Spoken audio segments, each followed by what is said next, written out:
In the morning. In 1947, something new was tried on KOWH AM radio in Omaha, Nebraska. It was described by the executive vice president of the station like this. The format is based almost entirely on record sales, reports from music dealers, charts of jukebox selections, and other documented sources of listener preference. In many cases, it is accompanied by a new type of announcer who holds to a faster pace, deftly inserting the commercials and promos between the pre-selected records. The format which he was speaking of was Top 40 Radio. Some 10 years later, three men, Alan Freed, Murray the K, and Cousin Brucey began doing Top 40 Radio in this city, New York. It caught on, and it made New York the top city at Top 40 Radio, the top of the tops. Now, after 15 years of Top 40 Radio in New York, this is how it is described. This is Imus in the morning, and I listen to Dan Ingram. Ron Rothman, Radio Shack employee. What is Top 40 Radio? I think Top 40 Radio is it's a form of computer programming for the very young, susceptible mind. Dennis Cooper, manager of Crazy Eddie's Record Store. What is Top 40 Radio? Top 40 Radio pays my salary. Steve Barry, up-and-coming disc jockey. What is Top 40 Radio? Well, it's like the Pied Piper of Hamlet, I guess. It's just taking all the little kids, you know, the teenagers, and just depositing it right for the sponsors, right where they want it. Dr. Jerry of WPIX-FM. What is Top 40 Radio? Well, I don't know. I guess it's basically an intellectual exercise that involves playing 14 records as fast as you can. Dan Ingram, most popular disc jockey in the country. What is Top 40 Radio? It's a stain upon the escutcheon of mankind.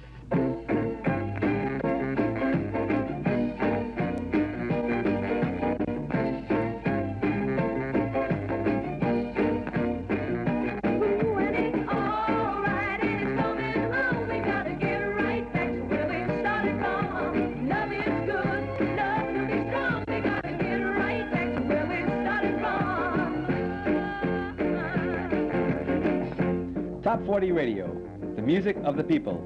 It's the executive in a Park Avenue penthouse, the sewer worker on a Park Avenue street. It's the bus driver and airplane pilot, the hooker and the cop. In short, Top 40 Radio is the music of the streets, the heartbeat of New York City. Top 40 music, unlike other types of music, is determined totally by its listening audience. The records that are heard are the ones that the people are buying the most of.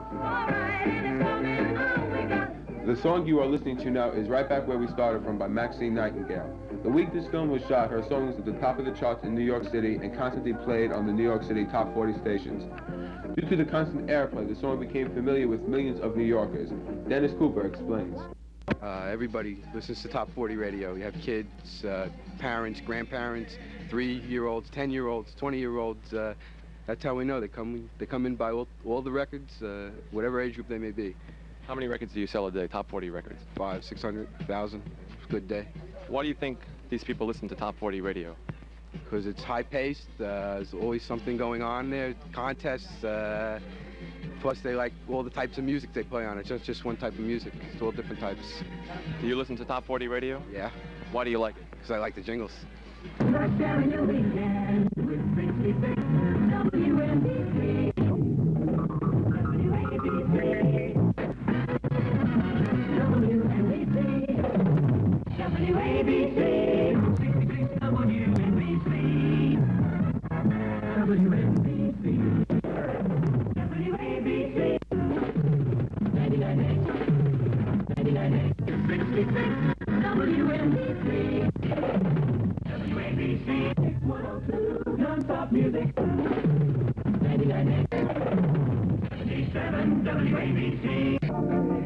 Still a lot of radios here. Who buys them? Well, mostly kids from about 9 to 16 buy it and listen to stations like ABC or NBC. Speaking of NBC, there's this older lady that comes in and has a crush on Imus, and she just wants to hear what he's going to say in the morning. What's your favorite radio station? 99. And why do you listen to it?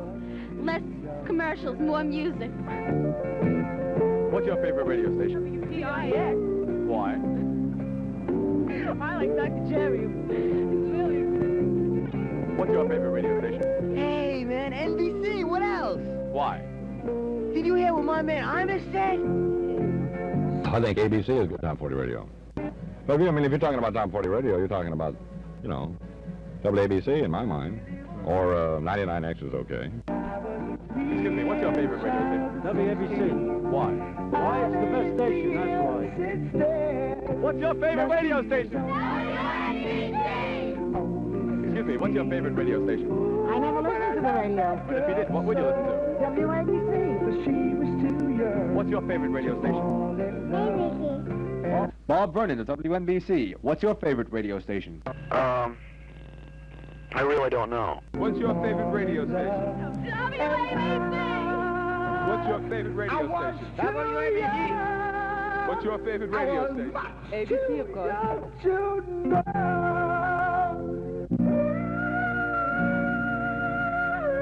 But that's grand. That's Dr. Hook on WABC.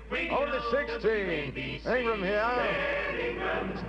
Ah, grand. I see David Ruffin is sandpapering his face over there. That's very good. I'll get rid of that mark. WABC reminds you that Friends of the Earth fights pollution and overpopulation and other threats to the Earth. Find out how you can help. Oh, that's good. The ladies are walking away from love. Write to Friends of the Earth, 72 Jane Street, New York 10014. Is there a New York 10014? Okay, for a Sears Pong telegame worth $100, WABC. This is Dan Ingram. Every weekday from 2 to 6 for the past 15 years, he has sat among the tapes, charts, clocks, timers, and scripts in Studio A of WABC Radio. He is the king of Top 40 Radio, and his subjects number somewhere near 5 million listeners a day. Ingram, now 41 years young, has been doing Top 40 Radio for WABC since 1961.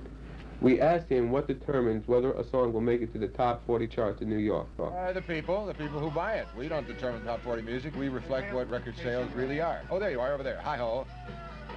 What is it about doing Top 40 radio in New York that makes it different from any other city? The money. It pays better here than any other place in the world. Have you done radio work in any other city? I have done radio work in, let's see, New Rochelle, Patchogue, Long Island, New Haven, Connecticut, Dallas, Texas, St. Louis, Missouri, and New York, the Big Apple.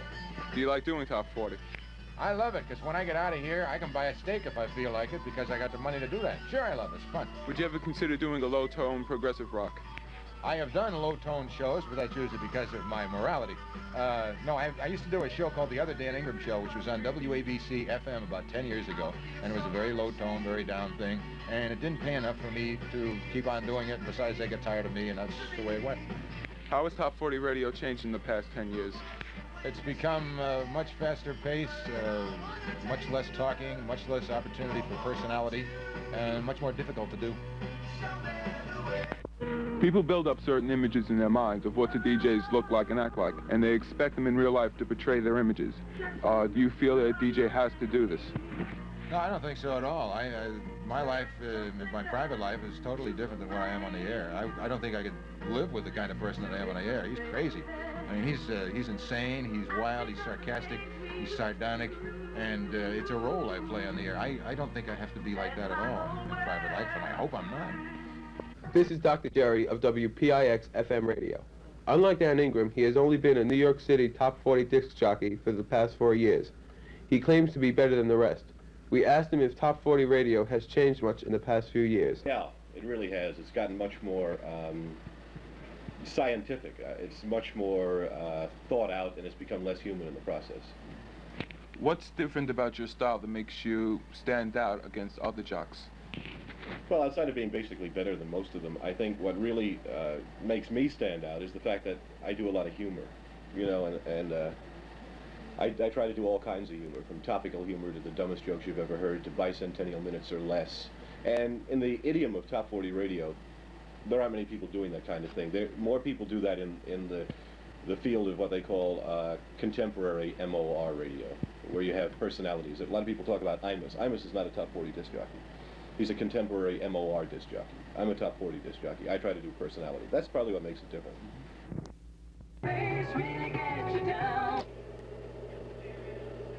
Available right now at all Mays department stores. Non-stop music.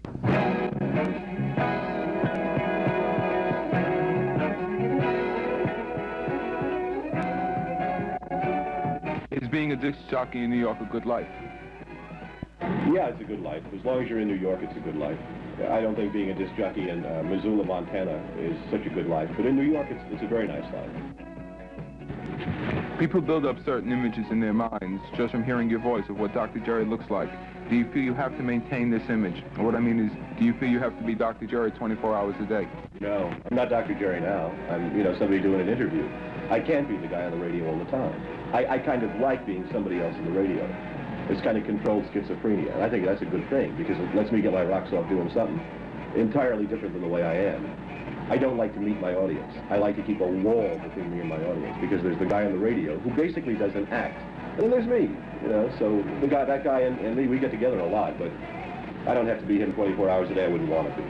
This is Steve Barrett, up-and-coming disc jockey presently on the Brooklyn College radio station WBCR. Due to station policy, Steve is not allowed to do top 40 material, but this is his true ambition, to be a top 40 disc jockey. In his spare time, Steve has developed a voice suitable for top 40 radio.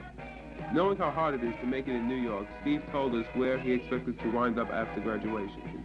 In Jersey City somewhere. No, actually, right, it's very hard to break into top 40 radio. And from prior results of other people here on the station going down like Beaufort, South Carolina, it doesn't look that promising. I can't talk, I'm a disc jockey, folks. The thing is, right, you got to really work hard and go to some little 2-bit station, a little daytimer, and from there work your way up slowly, and get a lot of experience, and hopefully, you know, somewhere good. How many people would you say are in competition with you for the top 40 jock spot? Much too many, really. There used to be, I don't know, that everybody wanted to be a progressive jock, but there's no money in progressive anymore, and more people are turning to top 40 radio, and it's just driving me crazy. It really is. What's this cut over here? Steve, do you think, honestly, do you ever think that you'll ever make it back to New York radio, to professional New York top 40 radio? Not if I'm dressed like this, I'm not. Steve, what does it take to make a good top 40 jock? Okay, well, first of all, I think you should take off all this phony garbage because it's really useless, right? Nobody really believes in the stereotype top 40 jock.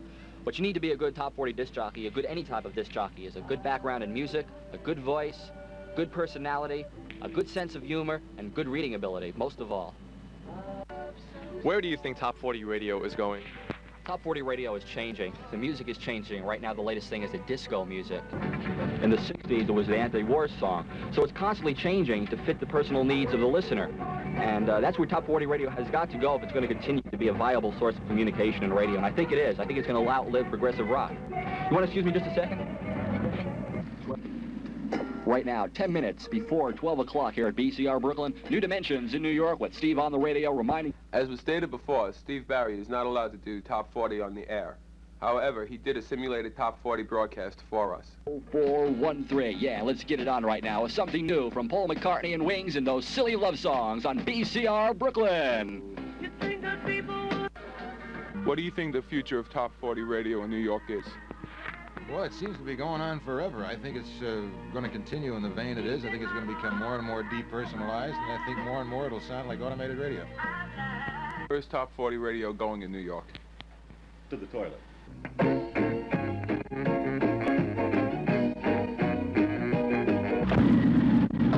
It's whirly, it's wacky, it's slick, it's savvy. It's the Madcap Daffy, fractured, ding-a-ling, ring-a-ding, loony, zany, side-splitting, rib-tickling, slap-happy world of Steve Barrett. 11:15 in New York City, BCR Brooklyn. New Dimensions in New York, Super Steve on the radio, going back to some solid gold from the 4th season. Do you remember the sounds of Opus 17?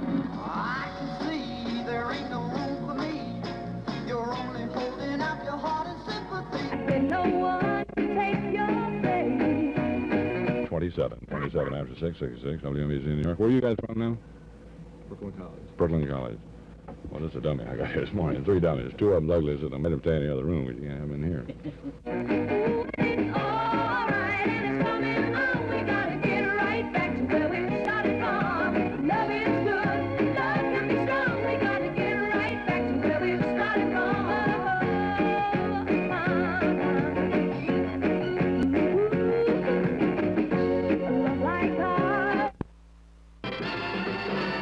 That's another Ingram mess for the day. In our studio today, we have some people from Brooklyn College who are filming our entire program for posterity or something like that, or some kind of post, whatever it is. Poster. I'm conscious of a camera.